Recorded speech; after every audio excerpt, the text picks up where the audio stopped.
pernah ada 3 orang datang berhubungan dengan ayat ini. Ada 3 orang datang kepada Hasan Basri rahimahullah. Yang satu sudah lama nikah nggak punya anak, yang satu sudah lama bekerja nggak kaya-kaya, yang satu kena penyakit nggak sembuh-sembuh. Tapi tiga-tiganya sudah ikhtiar. Datang di waktu yang bersamaan, satu masuk keluar, sudah dikasih solusi langsung keluar, masuk lagi yang satu dan seterusnya. Pertama datang orang mengatakan saya sudah 10 tahun menikah, sudah berobat sana sini, dan keluarga kami juga subur, tapi kami belum dikarunia anak. Maka apa yang harus kami lakukan gitu? Kata Hasan Basri, perbanyak istighfar. Bukan istighfar ya, perbanyak istighfar. Jangan berhenti lisan mengucapkan itu. Keluar, mereka amalkan. Datang orang yang kedua. Lalu mengatakan, saya sudah lama bekerja, tidak kaya-kaya seperti si fulan. Ditunjuk orang kaya di kota itu. Kata Hasan Basri, perbanyak istighfar. Orang itu keluar, amalkan. Datang orang ketiga lalu mengatakan lagi, saya sudah lama kena penyakit, gak sembuh-sembuh. Tidak ada tabib satupun kecuali saya sudah datang. Apa yang harus saya lakukan? Kata Hasan Basri, perbanyak istighfar. Pulanglah ketiga orang ini tentunya. Ada satu orang di situ bertanya kepada Hasan Basri mengatakan, wahai imam. Imam itu kalau kita sekarang kiai ya. Kenapa anda cuma suruh orang-orang ini istighfar? Sementara mereka sepertinya butuh sesuatu gitu. Maka kata Hasan Basri rahimahullah, tidak akan kau membaca firman Allah tadi surah Nuh ayat 10 sampai ayat 12 ya. Nabi Nuh berkata, faqultu astaghfiru rabbakum innahu kana ghaffara. Dan aku katakan kepada kaumku, mohonlah ampun kepada Tuhan kalian, sungguh dia maha menerima atau dia maha pengampun. Yursilis sama alaikum midrara, dia akan mengirimkan hujan kepadamu dengan lebat ya.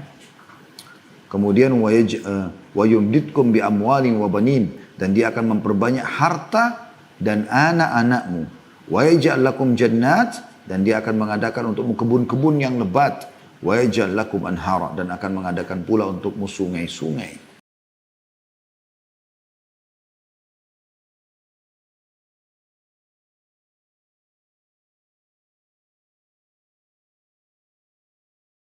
Juga teman-teman sekalian, kita akan coba lebih dalam menekankan tentang manfaat apa sih yang didapatkan kalau orang istighfar dan taubat ya.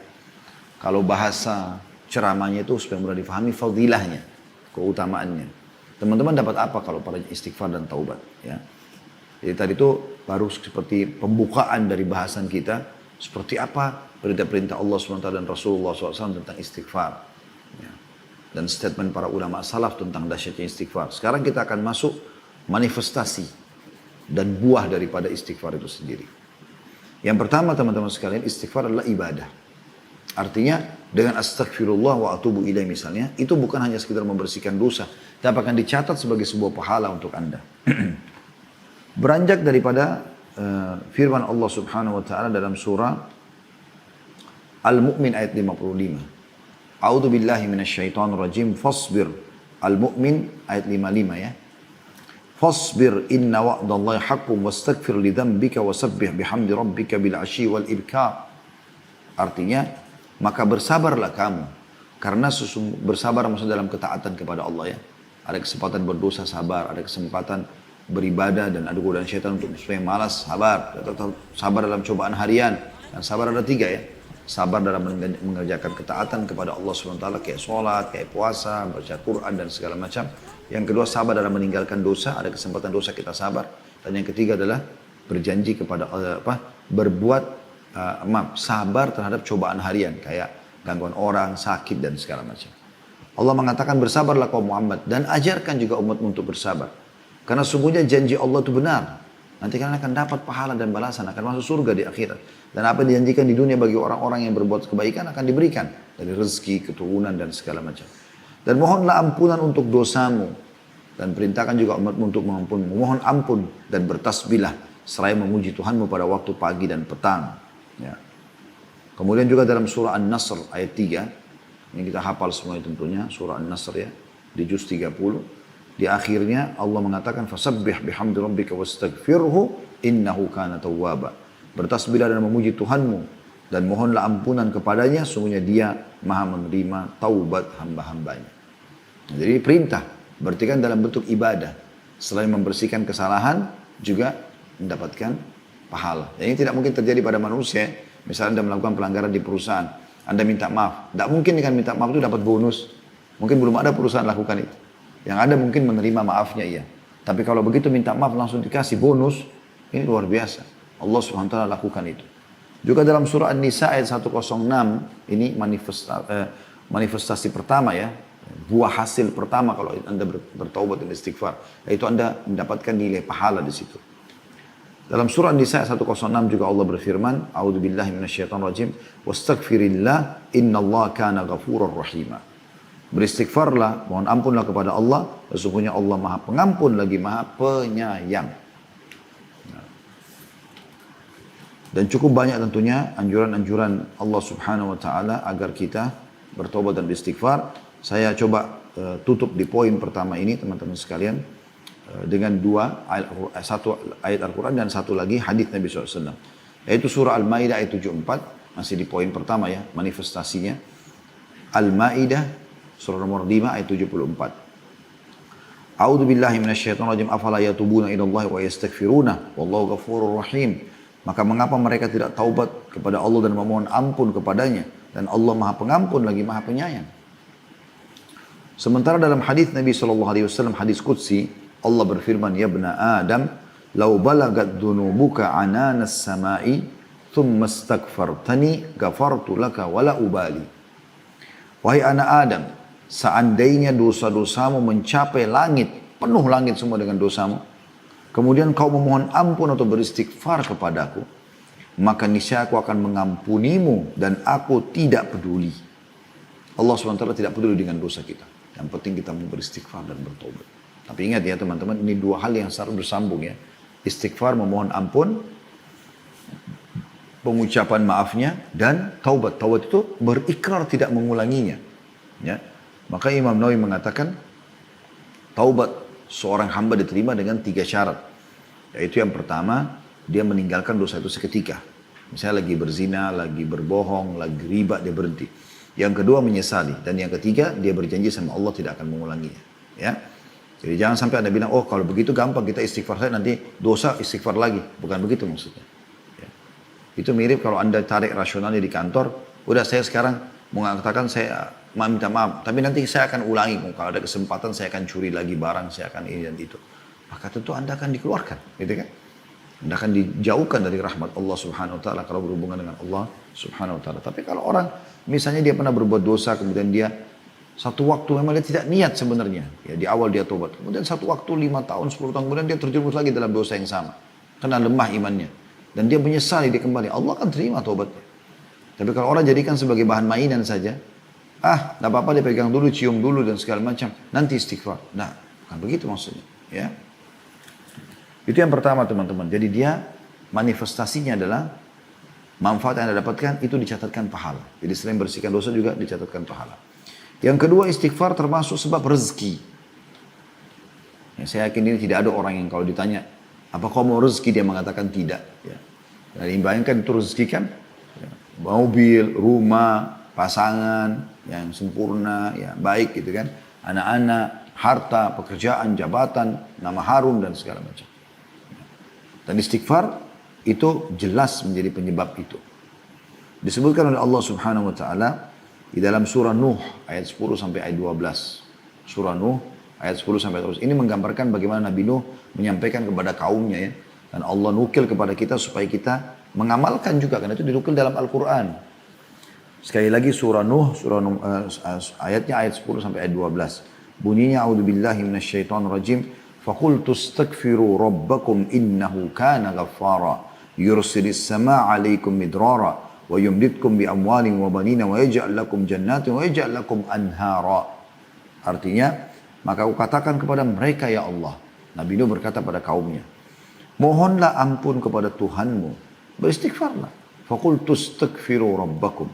Aku katakan beristighfarlah kepada Tuhanmu. Sesungguhnya Dia Maha Pengampun. Niscaya dengan istighfar itu, Dia akan mengirim hujan kepadamu dengan lebat dan memperbanyak harta dan anak-anakmu, dan mengadakan untukmu kebun-kebun, dan mengadakan pula di dalamnya untukmu sungai-sungai. Pernah ada 3 orang datang berhubungan dengan ayat ini.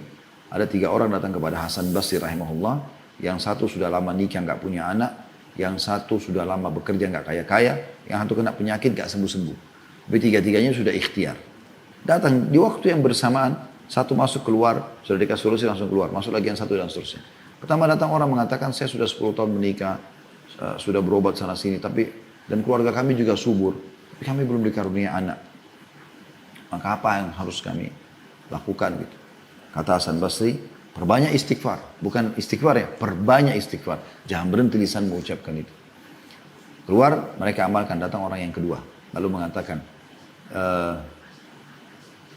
saya sudah lama bekerja, tidak kaya-kaya seperti si Fulan. Ditunjuk orang kaya di kota itu. Kata Hasan Basri, perbanyak istighfar. Orang itu keluar, amalkan. Datang orang ketiga lalu mengatakan lagi, saya sudah lama kena penyakit, gak sembuh-sembuh. Tidak ada tabib satupun kecuali saya sudah datang. Apa yang harus saya lakukan? Kata Hasan Basri, perbanyak istighfar. Pulanglah ketiga orang ini tentunya. Ada satu orang di situ bertanya kepada Hasan Basri mengatakan, wahai imam. Imam itu kalau kita sekarang kiai ya. Kenapa anda cuma suruh orang-orang ini istighfar? Sementara mereka sepertinya butuh sesuatu gitu. Maka kata Hasan Basri rahimahullah, tidak akan kau membaca firman Allah tadi surah Nuh ayat 10 sampai ayat 12 ya. Nabi Nuh berkata, faqultu astaghfiru rabbakum innahu kana ghaffara.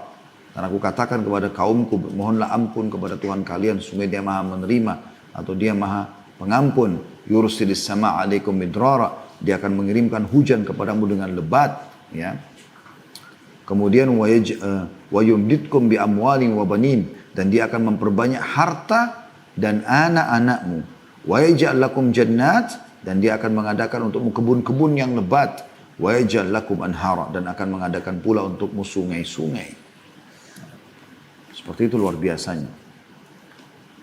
Kemudian juga Nabi Hud alaihissalam. Nah, di poin kedua tentang keutamaan taubat dan istighfar ini ya. Yaitu menjadi sebab rezeki. Allah berfirman tentang Nabi Hud alaihissalam dalam surah Hud ayat 52. A'udzu billahi minasyaitonir rajim. Wa ya qaumi istaghfiru rabbakum thumma tubu ilaihi yursilis samaa 'alaikum midraran wa yazidkum quwwatan ila quwwatikum wala tatawallaw mujrimin. Dan dia Hud berkata, hai kaumku, mohonlah ampun kepada Tuhanmu, lalu bertaubatlah kepadanya. Mohon maaf, astagfirullah, kemudian atubu ilai, berjanji tidak akan mengulanginya. Niscaya kata Nabi Hud alaihissalam, ini Allah nukil dalam Al-Quran, kitab suci kita, yang dibawa oleh Nabi Muhammad SAW agar jadi pelajaran dan kita amalkan.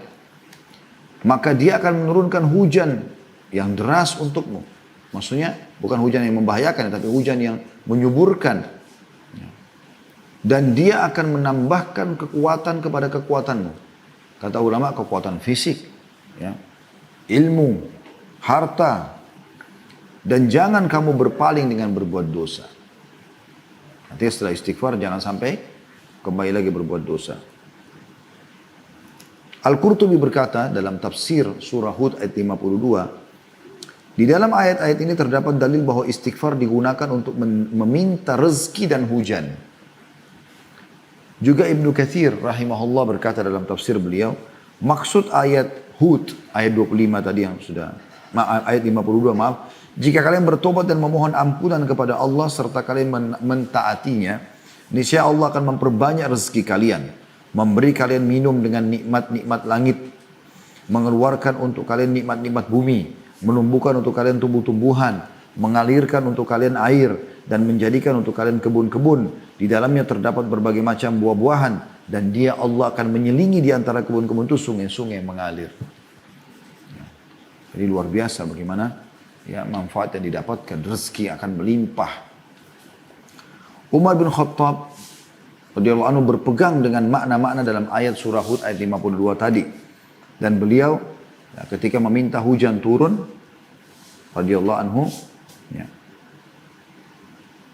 beliau keluar bersama dengan masyarakat pada saat beliau jadi khalifah, dan beliau melakukan sholat istisqa, kemudian beliau beristighfar, dan tidak lebih dari itu hingga beliau pulang. Beliau habis sholat langsung istighfar kepada Allah, agak semua tobat kepada Allah. Lalu ada yang bertanya kepadanya, kami tidak mendengarkan Anda memohon hujan.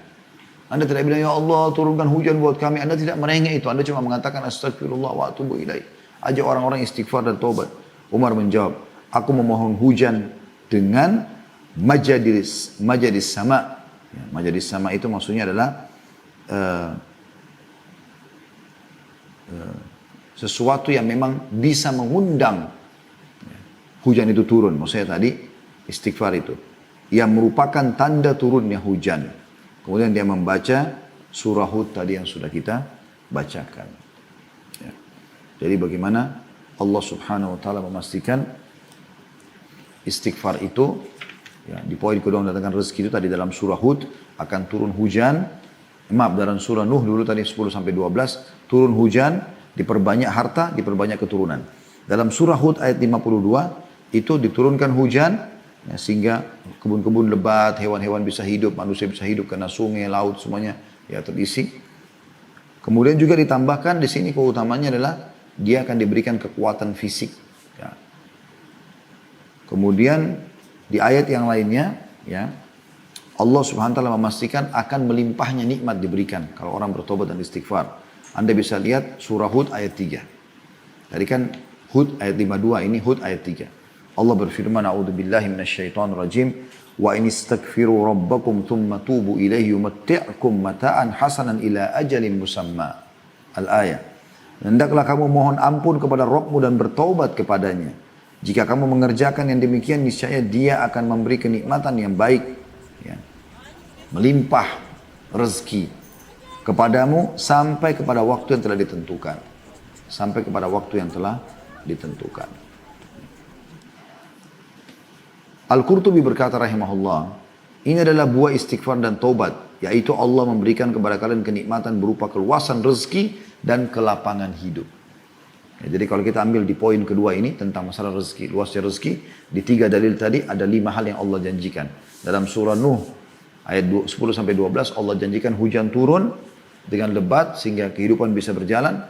Kemudian Allah akan perbanyak harta, perbanyak keturunan. Ya, sudah 3. Dalam surah Hud ayat 52 Allah katakan selain turun hujan, Allah tambahkan ini keutamaan yang keempat, Allah akan berikan kekuatan fisik, ya, kecerdasan.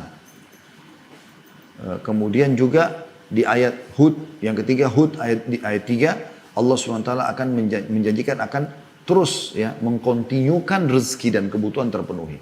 Jadi 5 hal yang dijanjikan. Itu luar biasa.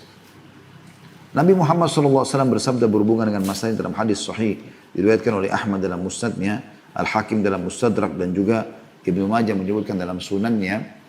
Kata baginda Nabi SAW, "Man akthara istighfara ja'alallahu lahu min kulli dhiqin makhraja wa min kulli hammin faraja wa razaqahu min haitsu la yahtasib."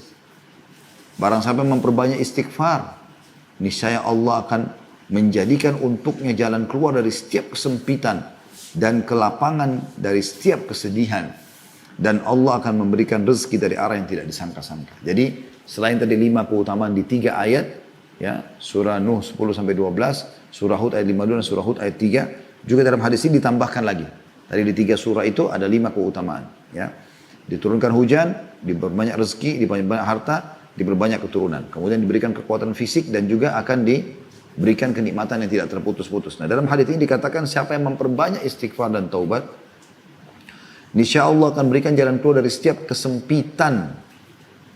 Ini tambahan yang ke-6 berarti keutamanya. Gitu kan. Maksudnya di poin kedua, ya, masih masalah rezeki nih.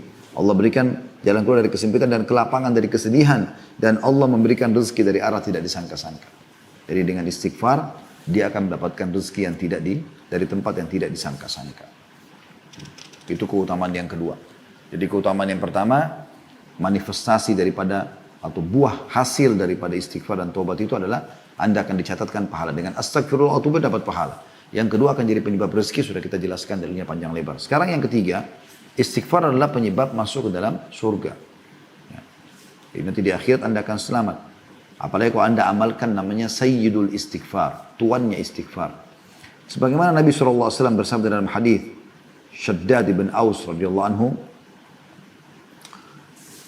Sayyidul istighfar antakul, tuannya istighfar adalah engkau mengucapkan Allahumma anta rabbi, ya Allah sungguhnya engkau adalah penciptaku, la ilaha illa anta khalaqtani, tidak ada Tuhan yang berhak disembah kecuali engkau dan engkau menciptakan aku, wa ana abduka, dan aku adalah hambamu, wa ana ala ahdika, dan aku selalu berada di atas kesepakatan janji denganmu, maksudnya beriman dan meninggal dalam keadaan iman, ya.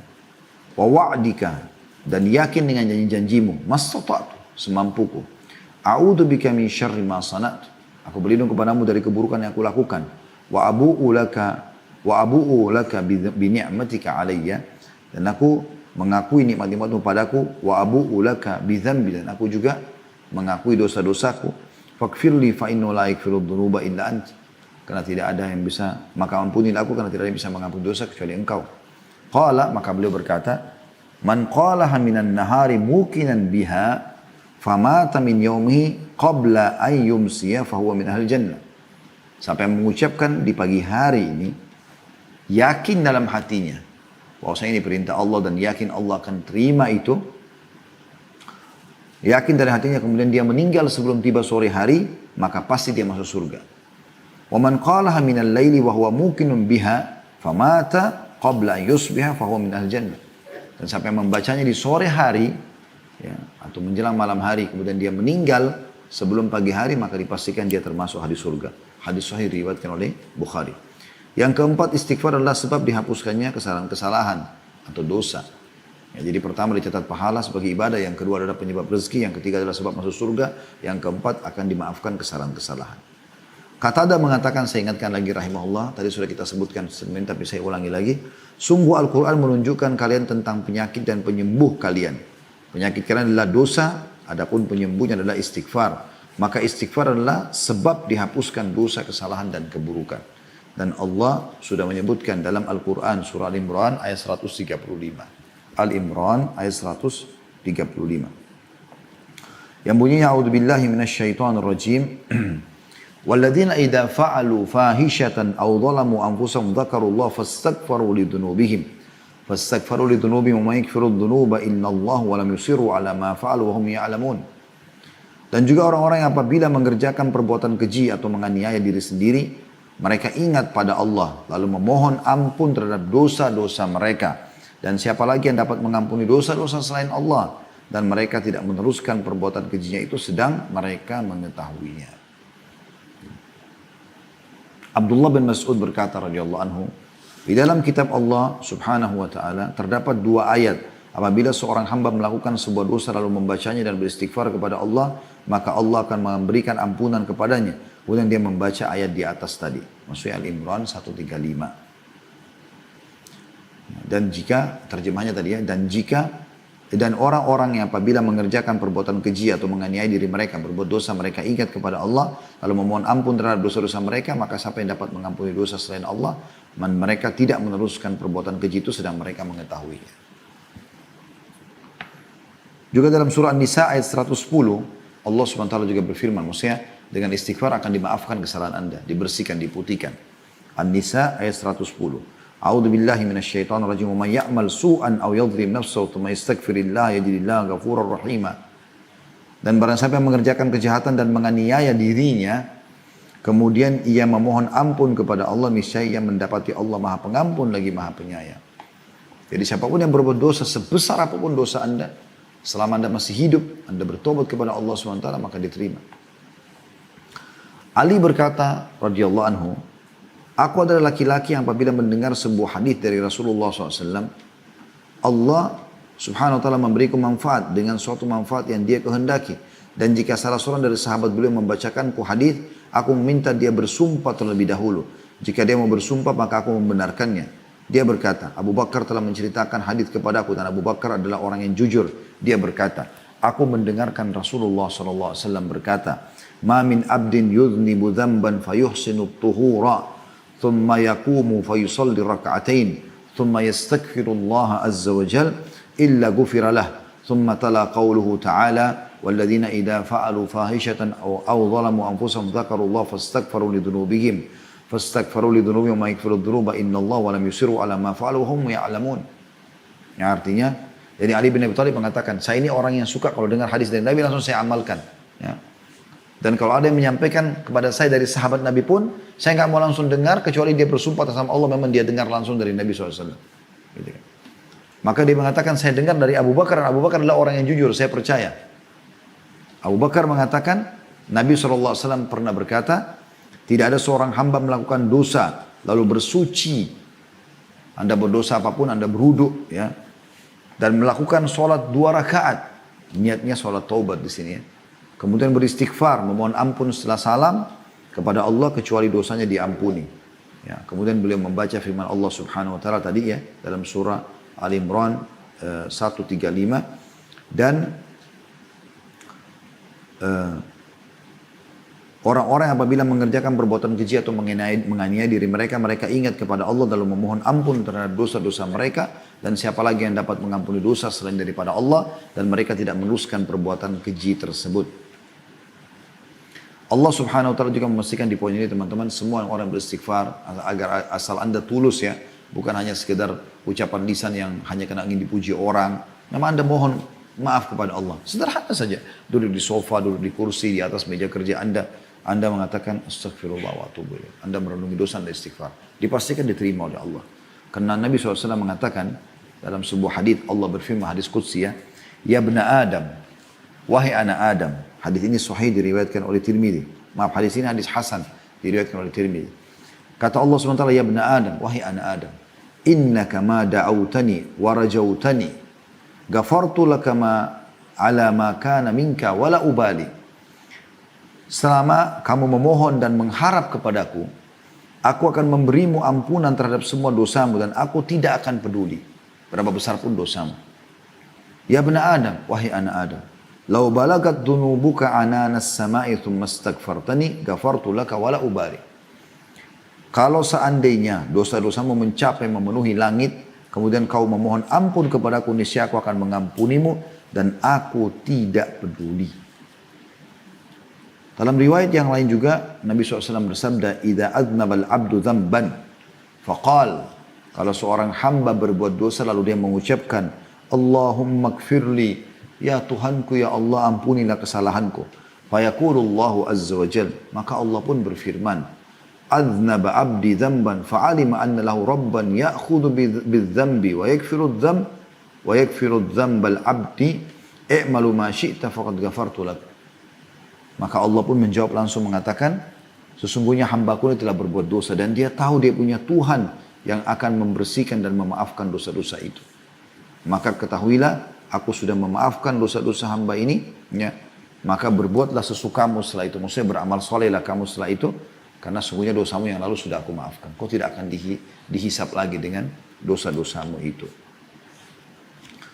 Kemudian juga di dalam sebuah athar diceritakan tentang iblis, ya.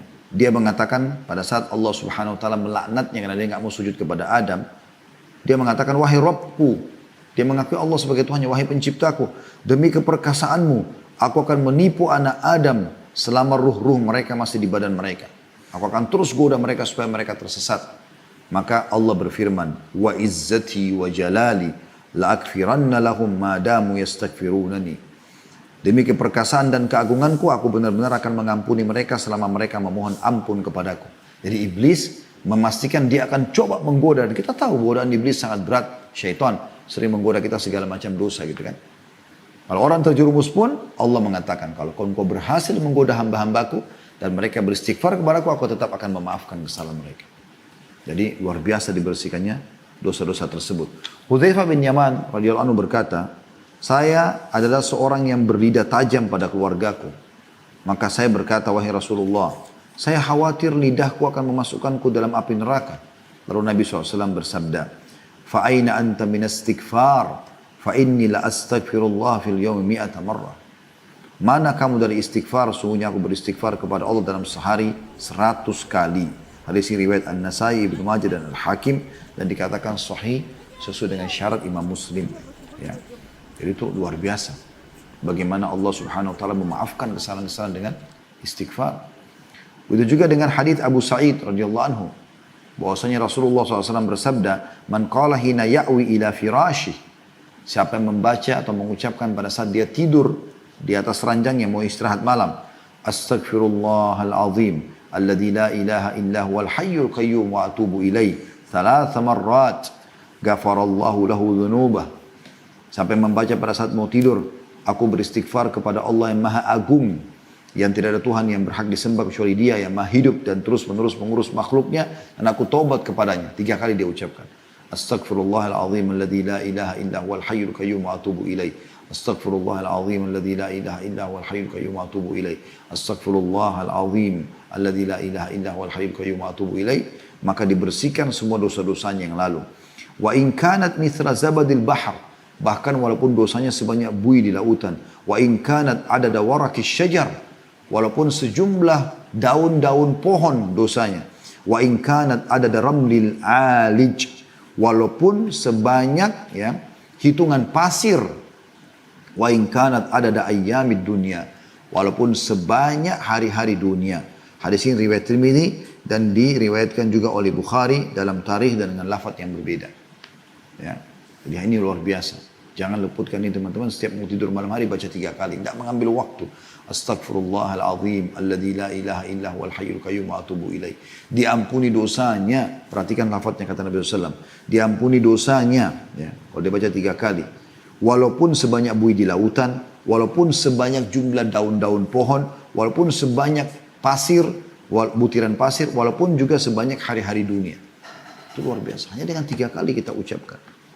Dalam riwayat yang lain, "Ghufirat dzunubu wa in kana farra minaz zahaf." Dalam riwayat lain, riwayat Zaid radhiyallahu anhu, niscaya diampuni dosa-dosanya walaupun dia lari dari peperangan. Ya, walaupun dia lari dari peperangan. Ini diriwayatkan Abu Daud, Tirmidzi dari hadis Zaid. Al-Hakim mengatakan sahih sesuai dengan syarat Bukhari Muslim. Jadi lari dari medan perang itu adalah dosa besar. Tapi membaca istighfar model yang seperti ini, Astaghfirullahaladzim alladzi la ilaha illa huwal hayyul qayyum wa atubu ilaih, 3 kali pada saat mau tidur, itu dibersihkan dosanya walaupun lari dari medan perang. Itu luar biasa. Semoga Allah mudahkan kita mengamalkan. Yang kelima, manifestasi daripada istighfar dan taubat adalah mencegah hukuman dan adab ya, sebelum keduanya terjadi. Al-Hasan Basri berkata rahimahullah, "Wahai anak Adam, meninggalkan dosa lebih ringan bagimu daripada engkau mencari taubat." Ya. Maka harus kita berhati-hati tentunya ya. Tapi Allah Subhanahu wa taala memastikan kalau orang masih terus beristighfar, hukuman Allah itu masih tertunda. Kapan mereka berhenti beristighfar, pada saat mereka berbuat dosa, maka hukuman Allah terjadi pada mereka. Dalam surah Al-Anfal ayat 33 Allah berfirman, "A'udzu billahi minasyaitonir rajim, wa ma kana Allahu liyu'adzibahum wa anta fihim, wa ma kana Allahu mu'adzibahum hum yastaghfirun." Ini tentang orang-orang Quraisy Mekah ya. Mereka penyembah berhala. Ya. Allah mengatakan, dan Allah sekali-kali tidak akan mengadab mereka sedangkan kamu berada di antara mereka, hai Muhammad. Adanya Nabi SAW itu tidak membuat ada datang azab. Dan tidak pula Allah akan mengadab mereka sedang mereka masih memohon ampun. Mereka masih mengatakan, Rabbi gafirli, Allahumma gfirli, astagfirullah. Berarti masih dimaafkan kesalahan. Abu Musa al-Asy'ari berkata, radhiyallahu anhu, dahulu kita memiliki 2 pelindung dari adab. Salah satunya telah pergi, yaitu Nabi SAW. Dan tersisa satu lagi, yaitu istighfar. Kalau ini pun hilang, maka binasalah kita.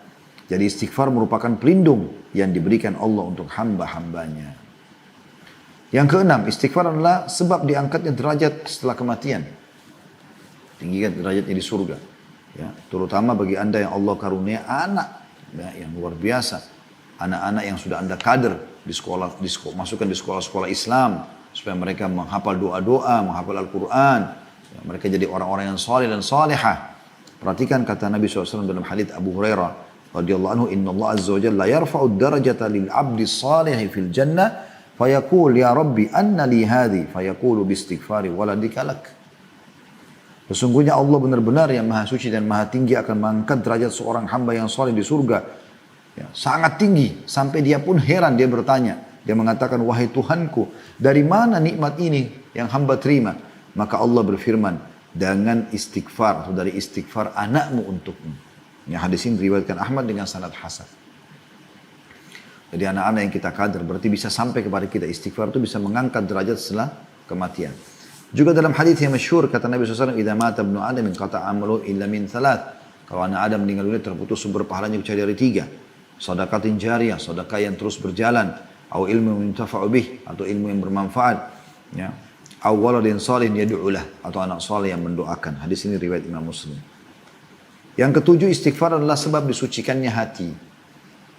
Dan kalau hati kita bersih, maka semua akan mudah kita lalui kehidupan ini. Ya, kuncinya di hati. Ya. Kata Abu Hurairah radhiyallahu anhu bahwasanya dia belum menyampaikan bahwasanya Rasulullah SAW bersabda, "Innal mu'mina idza adnaba dhanban kanat nuqtatun sauda'u fi qalbi." Kalau orang mukmin berbuat satu dosa, maka akan menjadi titik hitam dalam hatinya. Fa in taba wa naza'a wastaghfara su'ika qalbuhu minha. Dan kalau dia ya, bertaubat dan menanggalkan dosa itu serta beristighfar, maka hatinya kembali bersih darinya. Ya. Fa in zadat hatta taglufa qalbu. Dan kalau dia tetap berbuat dosa, maka akan bertambah titik hitam tersebut sampai menutupi hatinya. Fadzalika ar-ranu alladhi dzakarahu Allah fi kitabi kalla barrana ala qulubi ma kanu yaksibun. Dan itulah makna ar-ran dalam firman Allah SWT. Sekali-kali tidak demikian. Kalla barran, ya. Tidak demikian maksudnya apa yang selalu mereka usahakan itu menutupi hati mereka. Yang kedelapan, istighfar adalah sebab memperoleh anak. Nah, tadi rezeki sudah disebutkan, tapi anak secara khusus juga dimasukkan oleh para ulama dalam poin khusus, karena ini yang dirasakan betul-betul pada orang-orang yang mandul ini luar biasa. Ya. Masalahnya besar sekali karena mereka berharap. Saya berapa kali bertemu dengan orang sampai mau netesin air mata karena berharap diberikan satu anak. Kadang-kadang harus adopsi anak. Ya. Maka kabar gembira adalah mereka akan bisa mendapatkan anak dengan istighfar kepada Allah Subhanahu Wa Taala. Dan bukan cuma istighfar sekali dua kali, memperbanyak istighfar. Diambil daripada surah Nuh tadi ayat 10 sampai ayat 12 yang sudah kita bacakan ya. Saya ulangi lagi. A'udzubillahi minasyaitonirrajim. Faqultu astaghfiru rabbakum innahu kana ghaffara yursilis sama 'alaikum idrara wa yumdidkum bi amwalin wa banin wa yaj'al lakum jannatin wa yaj'al lakum anhara. Maka aku katakan, kata Nuh kepada kaumku, mohon ampunlah kepada Tuhanmu, sungguhnya Dia Maha Pengampun, maka Dia akan mengirim hujan kepadamu dengan lebat, Dia akan memperbanyak harta dan memperbanyak anak-anakmu, dan juga mengadakan untukmu kebun-kebun dan mengadakan pula untukmu sungai-sungai. Mengadakan untukmu sungai-sungai. Ya. Ada kisah seseorang di musim haji, tepatnya di Mina, mendatangi seorang syekh. Syekh ini kebetulan sedang menyampaikan ceramah tentang masalah keutamaan istighfar. Ada satu orang datang, lalu dia perkenalkan diri, namanya Abu Yusuf. Dia mengatakan, Syekh, apa yang Anda sampaikan tadi ini saya punya pengalaman manfaat istighfar itu. Saya sudah sekian tahun nikah sama istri saya, nggak punya anak.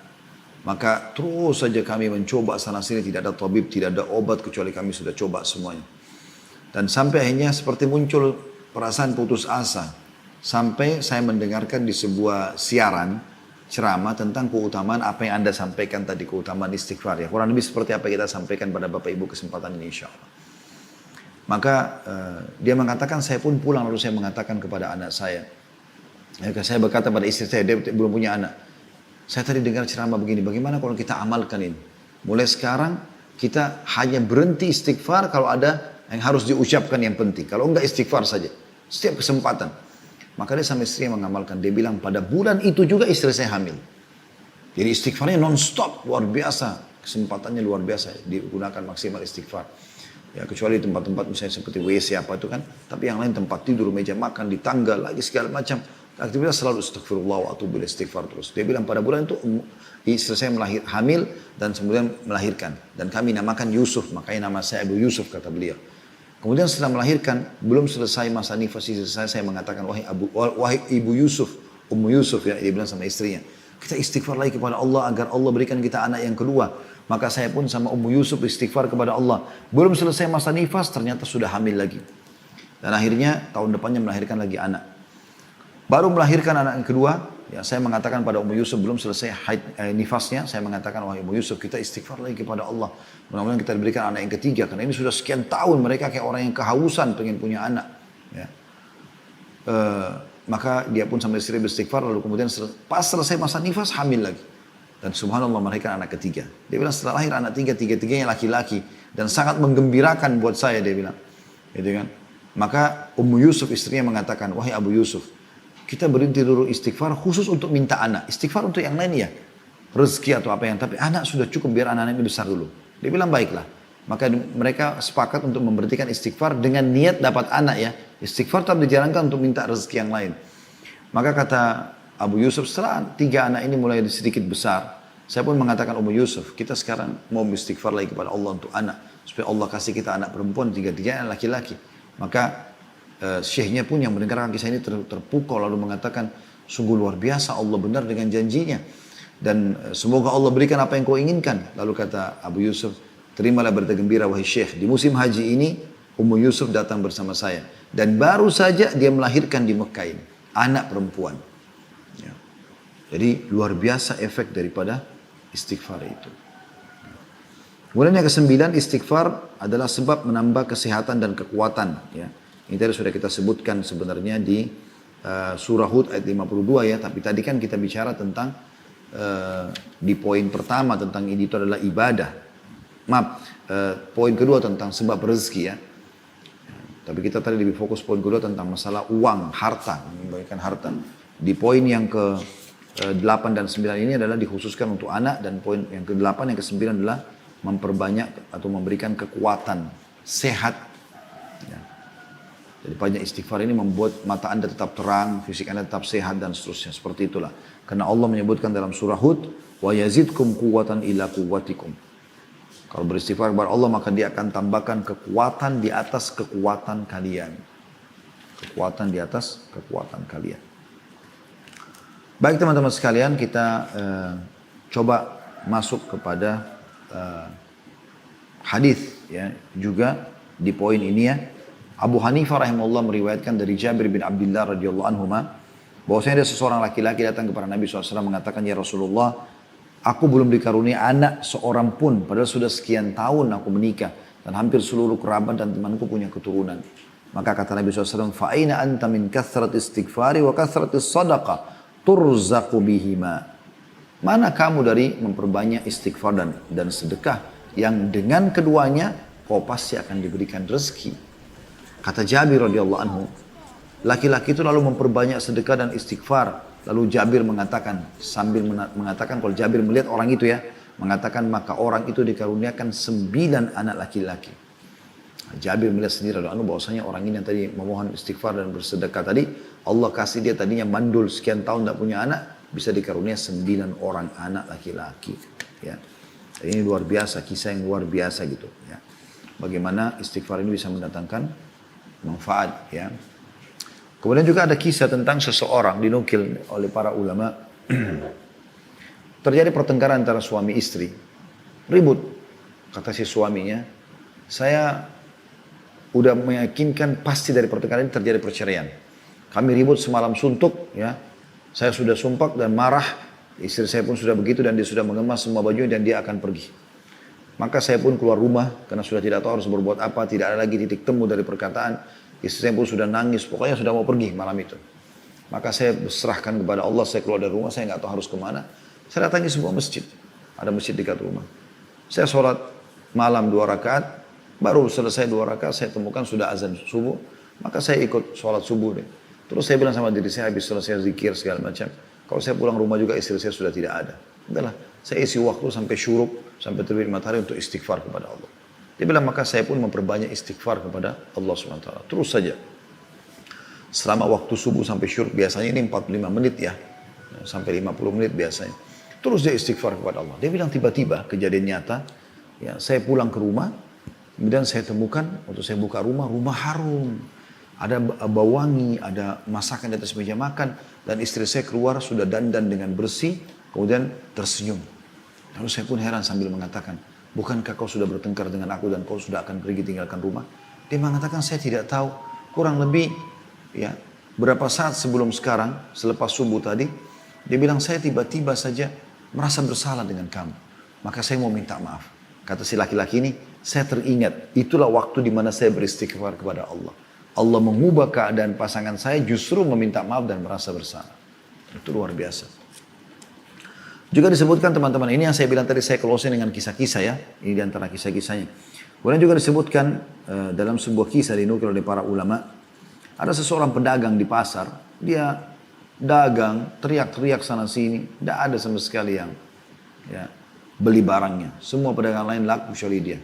Sementara dia butuh sekali uang untuk makan pada hari itu. Terus saja dia ya, menawarkan orang tidak ada yang membeli barangnya. Sampai akhirnya dia mengatakan, aku tiba-tiba teringat dengan hadis Nabi SAW. Tadi sudah kita bacakan hadisnya. Siapa yang melazimkan istighfar, rutinkan, maka Allah akan berikan dia kelapangan dari semua kesempitan yang dihadapi. Kesedihannya akan dihilangkan dan berikan rezeki dari tempat tidak disangka-sangka. Dia bilang, saya sambil duduk di tempat saya cuma mengucapkan itu, astagfirullah wa atubu ilaih, astagfirullah wa atubu ilaih. Begitu saja, tanpa menawarkan produk lagi. Dia bilang satu kejadian yang luar biasa setelah berapa saat saya beristighfar kepada Allah. Tiba-tiba bukan cuma konsumen di dalam pasar itu. Para pedagang-pedagang pun datang dan memperebutkan produk-produk saya sampai habis semuanya. Yang terakhir teman-teman sekalian, kejadian nyata di Pakistan. Orang ini menceritakan dan ini dinukil oleh banyak sekali ulama ya kisah ini, dan ini baru saja terjadi belum lama tentunya. Ada seseorang yang menceritakan tentang dirinya selamat dari gempa ya. Dia bilang terjadilah gempa besar pada saat itu dan dia lagi memang orang ini ahli ibadah ya. Dia kebetulan lagi sholat malam, terjadi gempa besar dan dia bilang kangking kuatnya goncangan sampai saya nggak bisa lagi menghindar udah. Pada rubuh semuanya. Maka pada saat itu cuma di benak saya, astagfirullah wa atubu ilaih, astagfirullah wa atubu. Dia bilang, saya saksikan sendiri atap-atap rumah rubuh di sebelah kiri kanan saya. Sampai selesai gempa dan alhamdulillah hanya tempat saya yang tidak kena. Dan sekian banyak tentu kisah yang berhubungan dengan masalah ini. Intinya teman-teman sekalian, bertobat dan istighfar kepada Allah dalam manfaatnya sangat besar. Dan Anda akan tersucikan kembali. Rezeki Anda akan terbuka. Anda akan ditinggikan derajatnya. Allah akan berikan Anda keturunan, kekuatan fisik dan banyak sekali keutamaan yang sudah kita sebutkan tadi.